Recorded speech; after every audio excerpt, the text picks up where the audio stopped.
How do charities want to be perceived, and what does it take to run a successful charity organisation? Hello and welcome to the Boostara Podcast. I am your host, James. At the Boostara Podcast, we speak to leaders in business and education and uncover the truths and insights from their amazing experiences. At Boostara, we help companies boost growth, cut costs, and gain better business insights through AI integrations. If you'd like to learn more about how we can help you, type the word growth into the comments below and I'll be sure to reach out. Today, we are joined by the amazing Matthew Wright from RSPCA Hull and East Riding. Welcome, Matthew. Thank you for having me, James. Oh, thank you very much for joining. And on our previous conversations, you mentioned that you won't break me.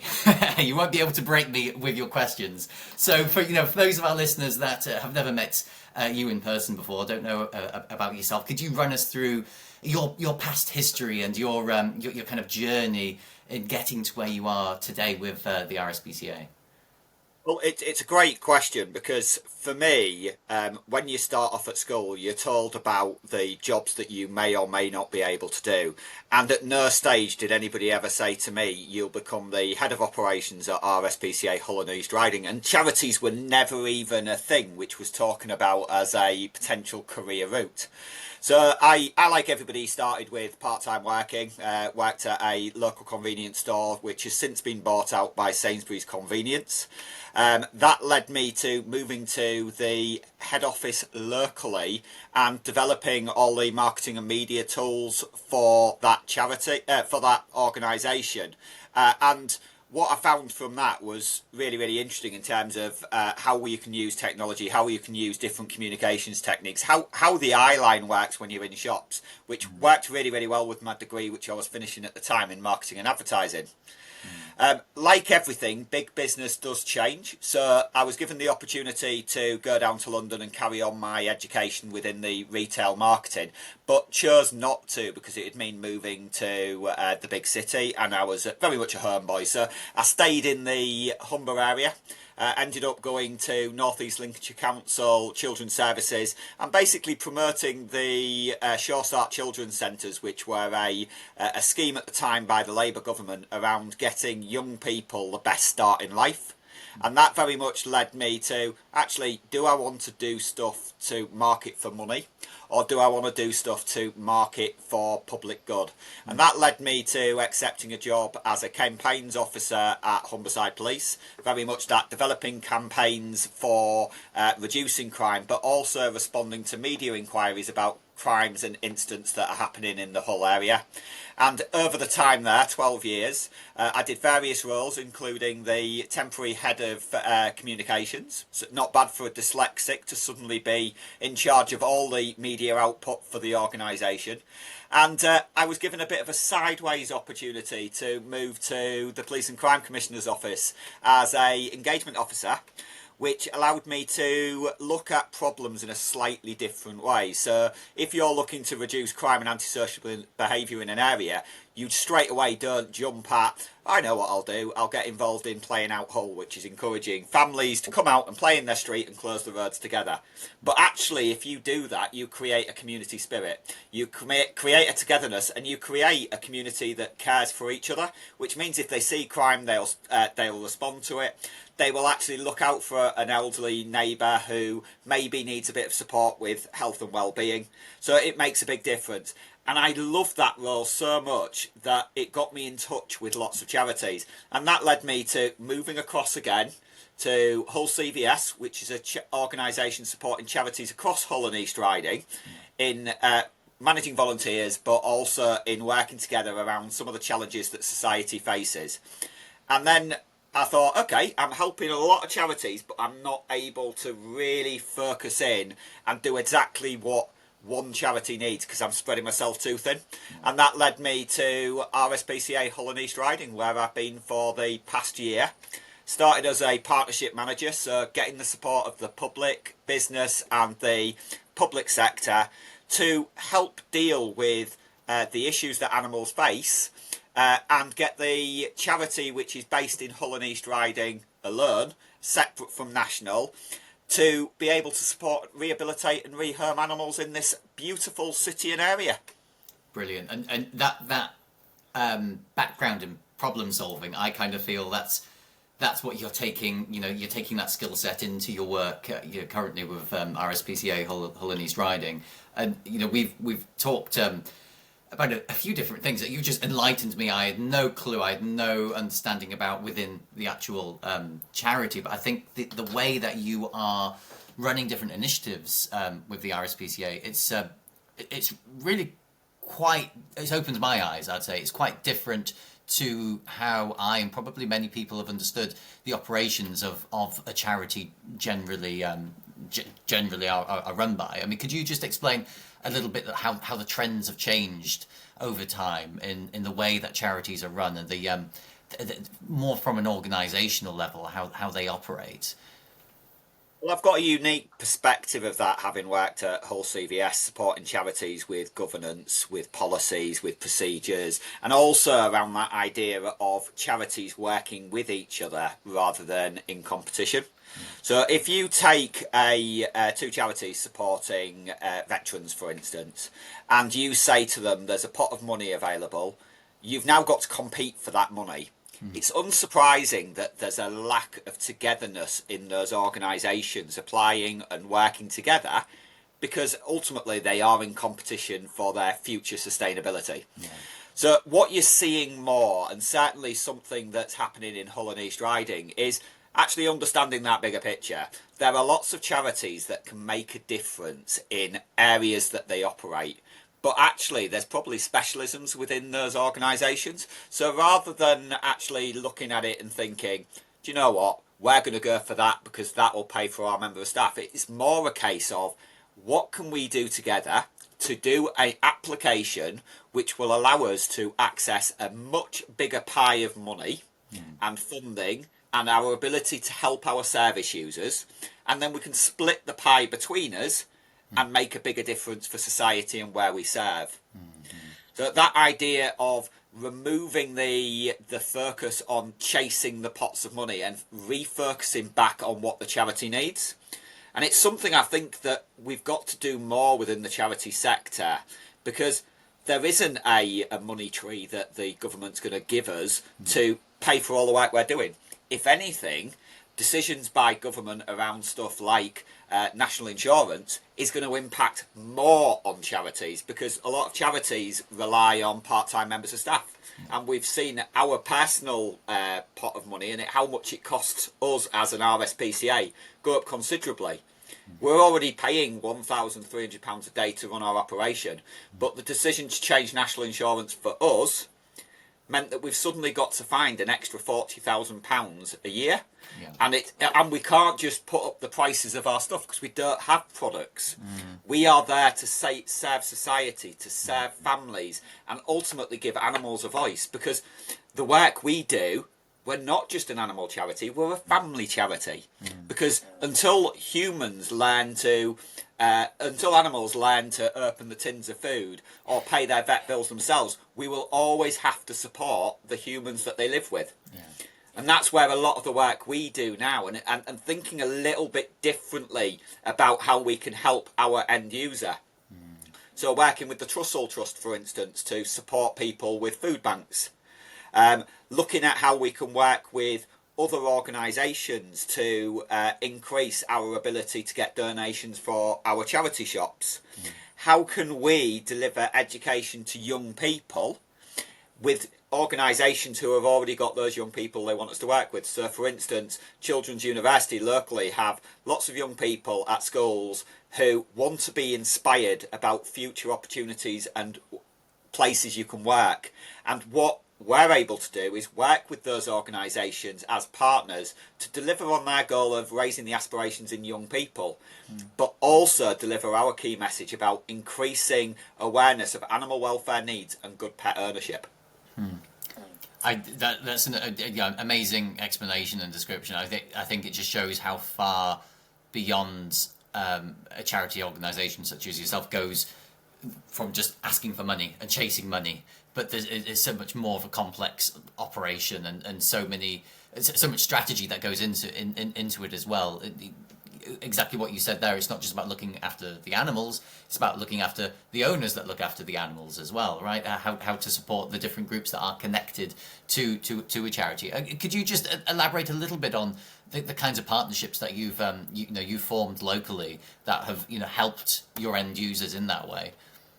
There's a multitude, really. So if we first of all go for the business world, we entered into a partnership with an amazing business called Hull Self Store. So they specialise in storage, but they also support people who are moving house.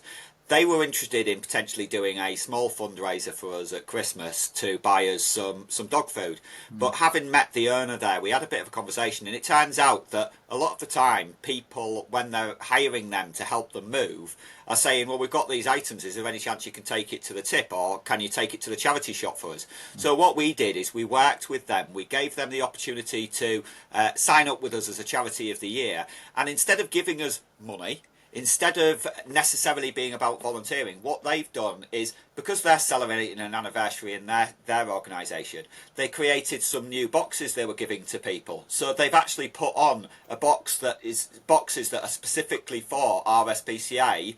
So they store them for us. We pick them up on a regular basis. That then supports our charity shops. Money sold in those charity shops, especially gift aided, then allows us to generate income, which is unrestricted, which we can then use to deliver whatever we need as a charity, whether that's supporting the care of the animals, whether that's education in schools, or whether that is building up a pot of money there to build and look at our capital in terms of the buildings that we have. So we are future proofing ourselves. So we may have been going since 1904 ourselves, but actually, what do I want? I want to see our charity here for my grandchildren, because the only way we can do that is actually thinking a little bit more strategic in our sustainability, our funding, but also how we deliver the work in the first place.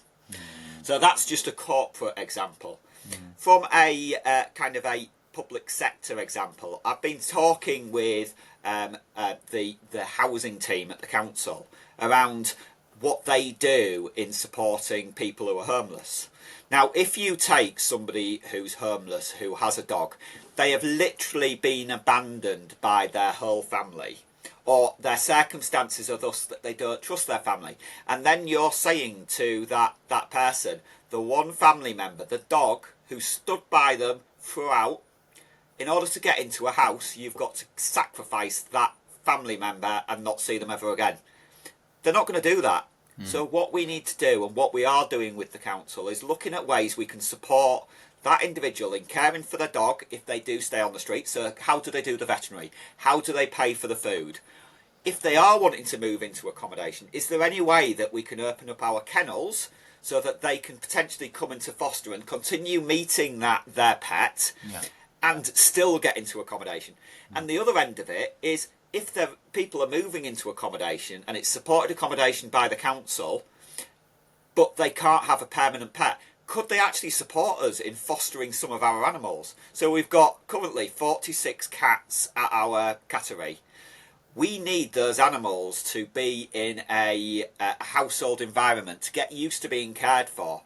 What better way to support those people who are homeless, to understand the needs they need to look after, give them a sense of purpose, give them company, than potentially some of those animals staying on a foster basis with those people who are currently in looked after accommodation. So it gives them a sense of purpose and a sense of care. And then if you go to the community is absolutely vital. If we don't have them on board working with us, how can we change the dynamic around cruelty to animals? So I always say the community is absolutely vital, and if you ever go around our centre, there's a point in the centre where you can stand in the kennels, and straight ahead of you there's a washing machine. The washing machine broke down, and we put out a post on social media saying our washing machine's broken down, is there anybody available to come and help us? Somebody came and gave their skills. You can look to the right from that position, And there are a set of towels and blankets that people have donated to the centre for our cats and our dogs. Again, that small gesture of giving to us so we can provide comfort and warmth for those animals within our purpose-built facility. And then to the left, there's the board with who the volunteers are at that time. So RSPCA Hull and East Riding last year had over 15,000 hours of volunteering. Think about that as a working wage. That is equivalent of £178,000 we got in 2024 from people just giving up their time. Whether that's dog walking, whether that's playing with the cat, whether that's helping in our shops. Ultimately, that is money we haven't had to spend, but allows us to keep the cost low and support the animals who need us. And that's before we then look out at the wider community in terms of our fundraising efforts, our events, our education. So you can see that actually you don't create a welfare for animals without the whole city and wider area being involved. And what I'm really trying to do is, how do we get all those people involved? How do we get them working collectively to support their families? Because we know that households across the UK, roughly 70% will have a cat or a dog. We specialise in rehabilitating cats and dogs, and people want to help us. It's giving them the opportunity to do so, and us thinking outside the box to deal with our issues in terms of our priorities, which is rehabilitating and rehoming animals, giving them a voice, and educating people about welfare. That sphere we can stretch a little bit, but in order to make the bigger difference for ultimately our four-legged friends. Cooperation, not competition, and strategy. I mean, there's something that stands out from what you said to me is really really the strategy and the way that you think. And a question, without sort of blowing up your ego too much, is do all charity sort of leaders, head of operations, do they think like you do? Are all charities working in that same way, in that same strategic length? How do we get more charities thinking more like the way that you do? I think it does happen in pockets, and I think in Hull and East Riding in particular, we're really lucky that our local authority in Hull and the local authority in the East Riding has invested in support to charities to support them in looking at collaboration. And we've also got things like the Hey Confident Futures Network, which is run by the Two Ridings Community Foundation and supported by the National Lottery, which is training emerging leaders in the skills they need to run a successful charity, but also to support themselves. Because I think one of the issues we've got in our sector, which maybe doesn't affect other areas so much, is compassion fatigue. If you think about the amount we've got to show and care, with probably much more limited budgets and much less staff, it's huge. So I know I've had my troubles with my mental health, trying to do too much for too many people, being the answer to everybody's problems. But what we've got in Hull and the East Riding is a supportive ecosystem for emerging leaders. Do I think everybody is as kind of visionary in the way that I think as me? Probably not. But wouldn't the world be boring if all of us were the same? I recently did a personality test thing, and this will surprise you, James, from only just meeting me. I am outward, energetic, visionary, helpful. It's not a surprise, but actually what I need to balance that somebody who is analytical, somebody who can think through things a bit more.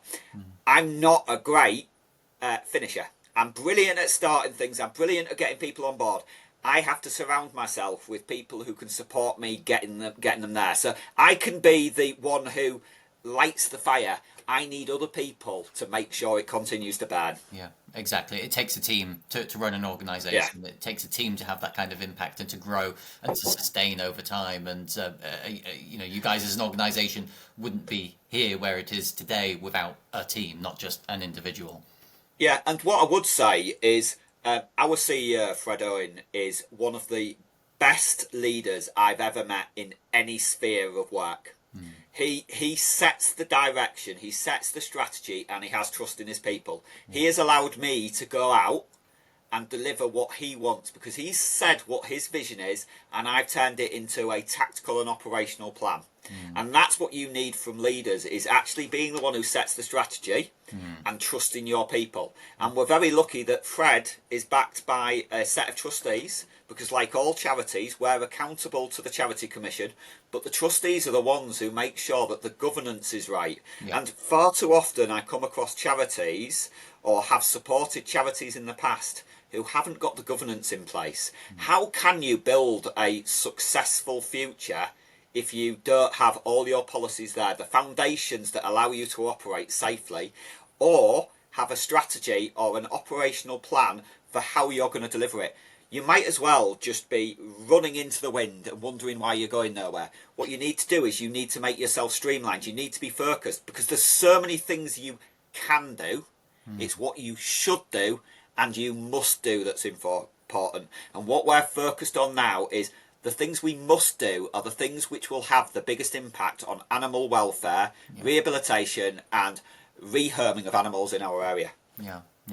And in terms of the misconceptions that the public has, specifically on the RSPCA Polynesian riding, what would you say those major misconceptions are that you're trying to dispel in your day-to-day kind of operations?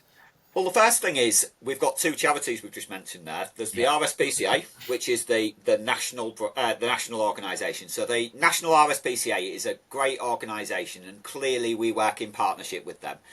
They are the ones who will advocate for animals at a national and international level. So the changes in the law have been brought about by national RSPCA. If you were to find an animal who was injured, distressed, or a cruelty case, and you rung the helpline, that would go to the call centre that's managed by RSPCA. They would be the ones who deploy the inspectorate to go and look at that animal, find out what's happening, and potentially seize it from that place of danger and get it the medical treatment it needs. Where we come in is much like a hospital. So the ambulance service kind of get a patient, and the ambulance service go, oh, there's beds available at Hull Royal Infirmary. We are the equivalent of Hull Royal Infirmary, but for our four-legged friends. We specialise in cats and dogs, so we have a £1 million kennels, which is pretty much the top of its class in terms of what we want to do. And we've got a lovely cattery, and we've got staff who are trained to a high level.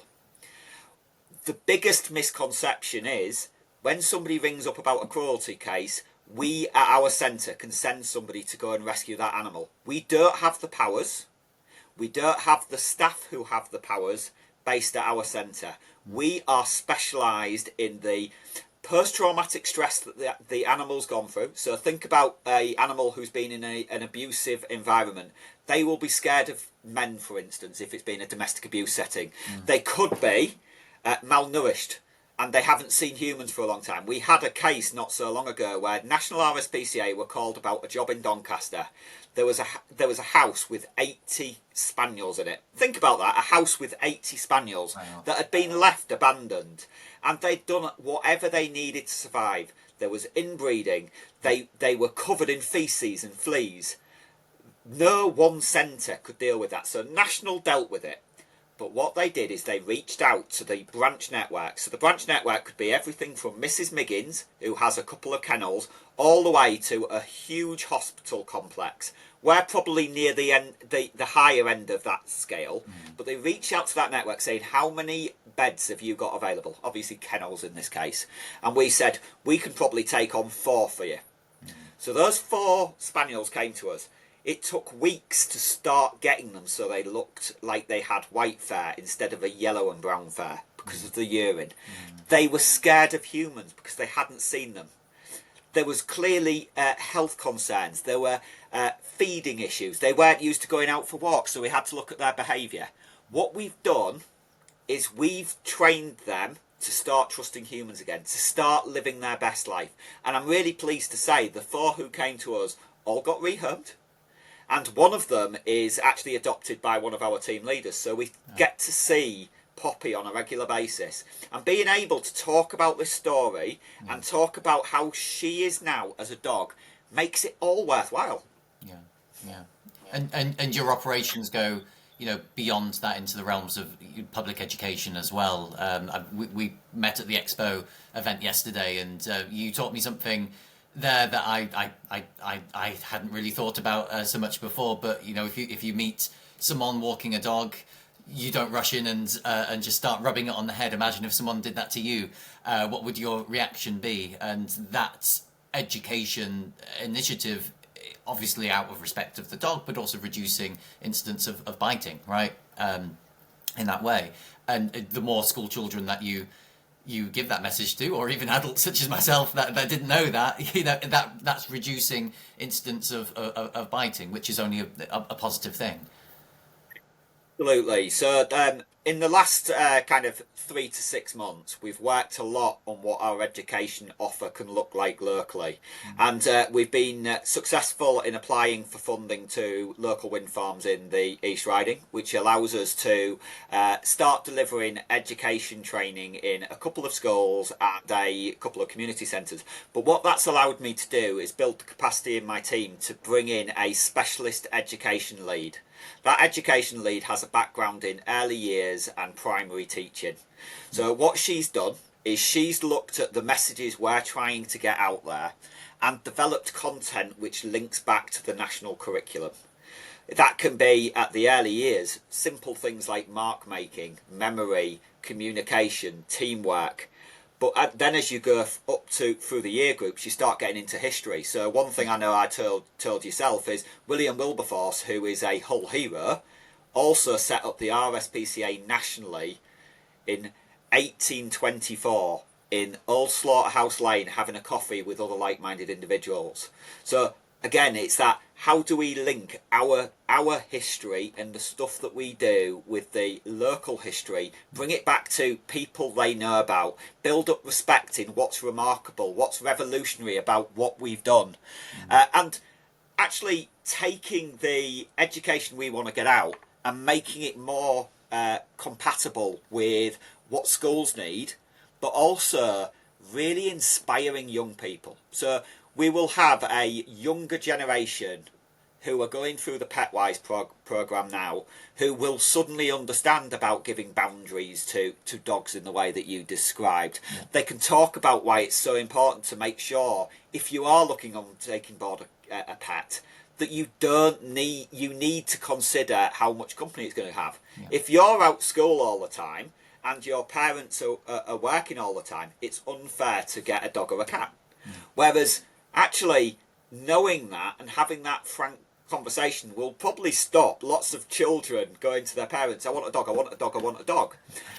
What we actually got is we start educating parents through the children as well. So when they say, I'm going to take the dog for a walk and the temperature's over 25 degrees outside, they can probably turn around and say, did you know that dogs actually do get really, really badly dehydrated if the temperature's above 25? Did you know if you touch the tarmac and it's warm, actually you shouldn't probably take the dog out because it'll be burning the pads on its feet? Different things that, for me, working for the RSPCA, I've learned. I'm not an expert in all things about animals, but you learn those things, you pick them up. Yeah. But if you can teach other people a couple of things they can take which will impact how they treat their pet, or they also treat animals in general, it's got to be a good thing. Yeah. And the impact then only spreads because people educate people, and the messages go far-reaching. Talking about impact, Matthew, when we talk about AI, how do you see AI having an impact within your day-to-day operations, within the charity sector in general? Is it having an impact, or is it not involved at all?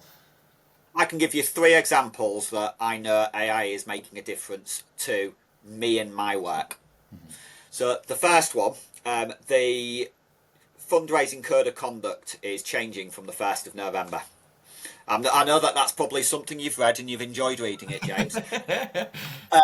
But one of our trustee meetings is coming up, and I pulled together a report which tells them what the changes are in the fundraising code of conduct and how that applies to the trustees and how it applies to our current fundraising efforts.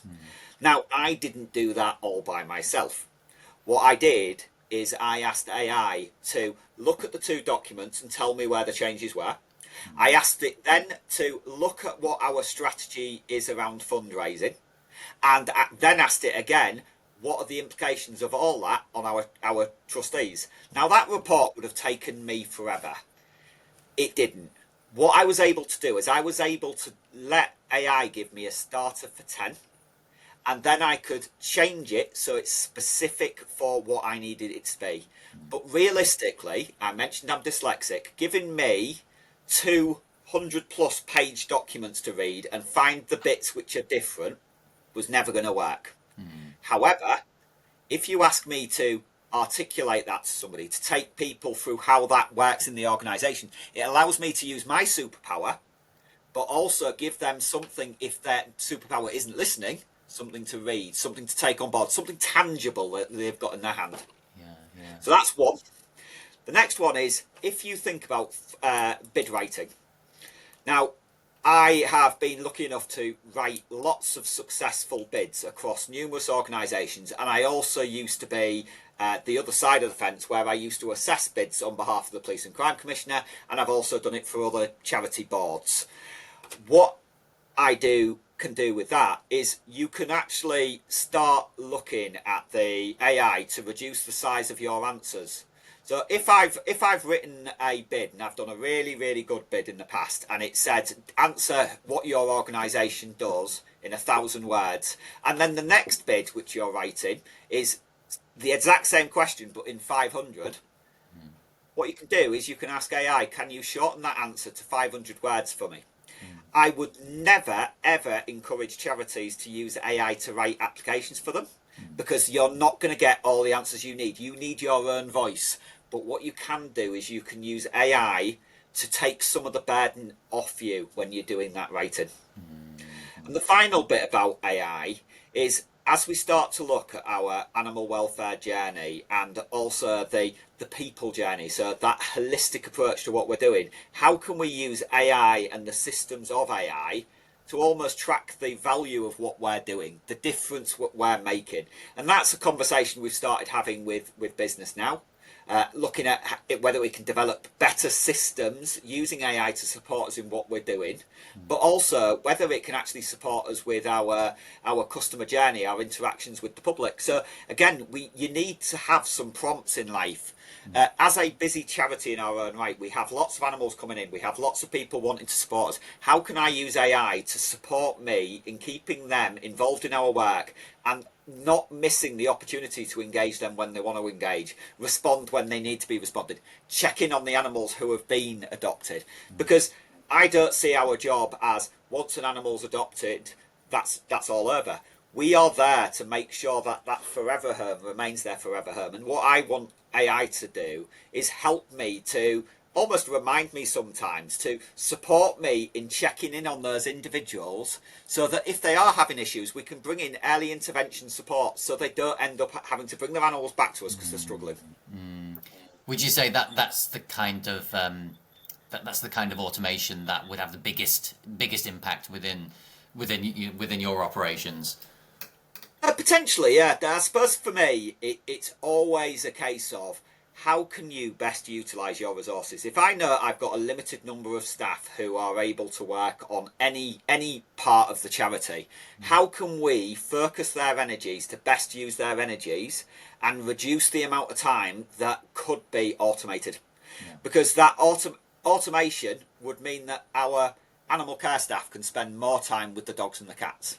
It means my fundraiser can spend more time in the public doing stuff with communities instead of writing stuff up or chasing things.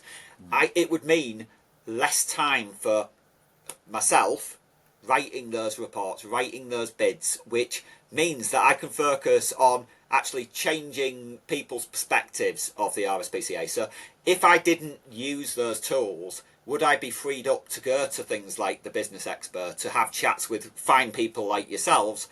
And would I be able to actually have the capacity? Because I only work 4 days a week, but my role includes everything which is outward focused from the centre. And realistically, that's a lot of work in 4 days a week. Yeah. Yeah. So take anything that's manual data entry, anything that requires you to do it probably more than 3 times a day, automate it, set up a reminder system, leverage yourself to have those high leverage activities, which are going to typically be with animals or with people or connecting with other organisations that are going to open up more doors, that are going to spread the reach of the charity out further and more effectively. That's where you can then be better as an organisation. I think the main challenge that all charity sector organisations have is they don't have a big pot of money for IT. Yeah. So sometimes with these developments with AI, there's almost a fear that you're investing in something and you're not getting something back straight away. And there's that fear that if you do invest a lot of money in IT, you're not spending your money appropriately. Whereas I think if you are focusing your capacity and your resources in a slightly different way, small investments in IT infrastructure and systems has to be the way of making sure that you can be sustainable in the future. I tell my team, I don't want you doing extra at home. So when they're saying we're having to do data inputting because we haven't got it done yet, it's frustrating because actually that's not what I want them to be doing. I want them to use their specialist superpower to make a difference. Their specialist superpower is not data input. Yeah. If I wanted a data inputter, I would get a data inputter, but that's not what I want.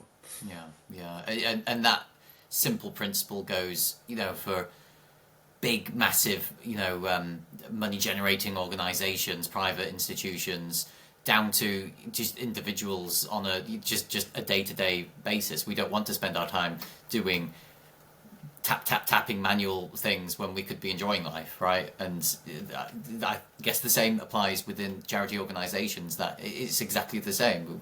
You want to be doing things that have higher value, right? And if there is the technology available there that can leverage those higher value activities, then that's money well spent.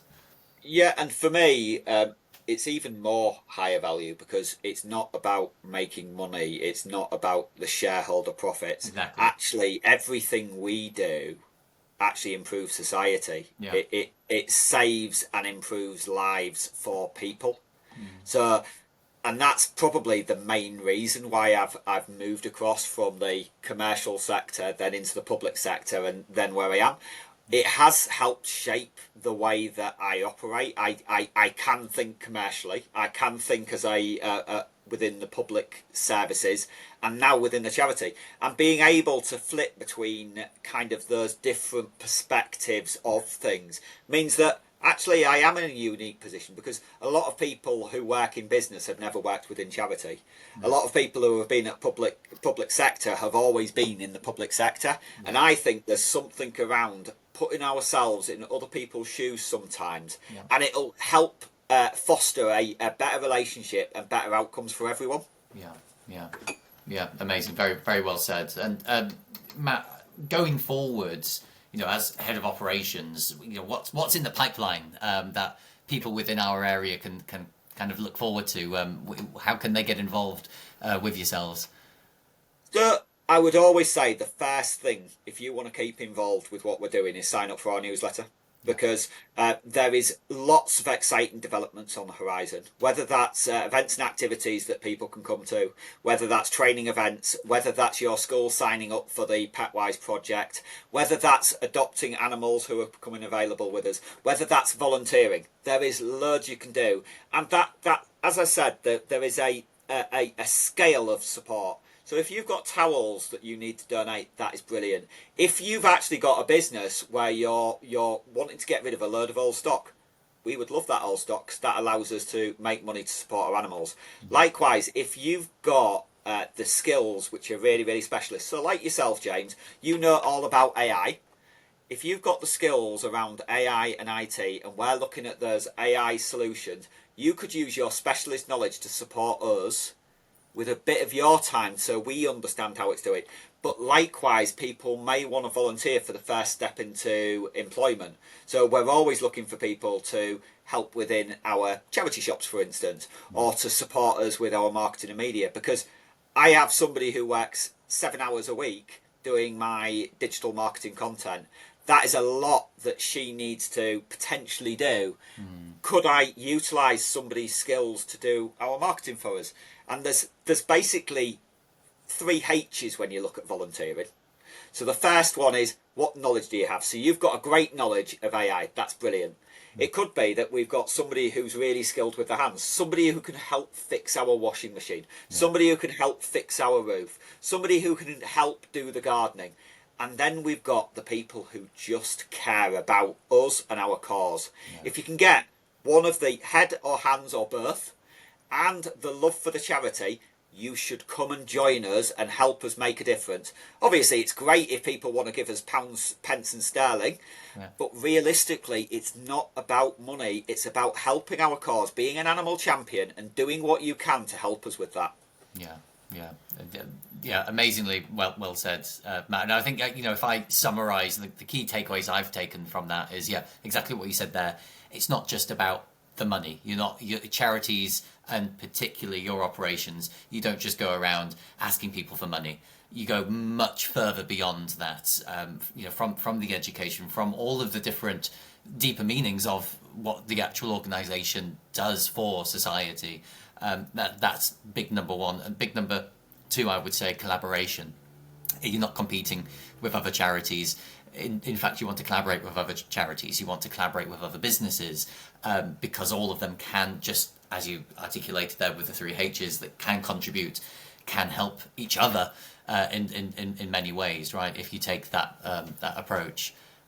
Amazing, Matthew. I mean, if anyone wants to reach out directly to yourself or to the organisation, what's the best way to get in contact? So I'm always happy to receive any emails. If people want to email me on matt.wright@rspcahull.org.uk, that would be brilliant.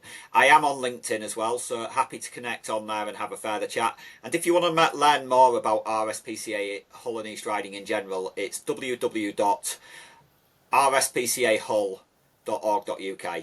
And again, we do amazing things. We've got lots of animals available for adoption. We've got lots of animals who would benefit from being in foster within the community. So don't just think that if you can't have an animal permanently, you can't help.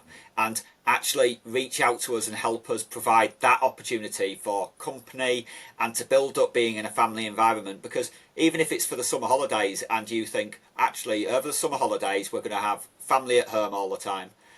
Well, why don't you foster a dog for the summer? Allows that dog to have that really amazing family environment, or the cat has an amazing family environment while they're waiting to be adopted. And it takes some of the pressure off us in that scenario. So I'd honestly encourage people to reach out and support us. And ultimately, if people do want to get involved in sponsoring our activities or coming to our events, all the details are on there. I'm not going to ask people for money because that's not my job. I ask people to support the RSPCA Hull and East Riding and support kindness for animals and humans alike. Yeah, exactly. And no matter who you are listening, there will be a way that you can help support Matthew and the RSPCA. Hull and East Riding, not the RSPCA. RSPCA, Hull and East Riding, brilliant. And I fully encourage everyone to do that and check how they can support. Brilliant having you on, Matthew. Thank you so much for joining us today. That was great. Thank you for having me. And I look forward to connecting with businesses who are watching this podcast. Brilliant. And everyone listening, please like and share this video so we can get this message out to as many people as possible. Thank you very much for listening today.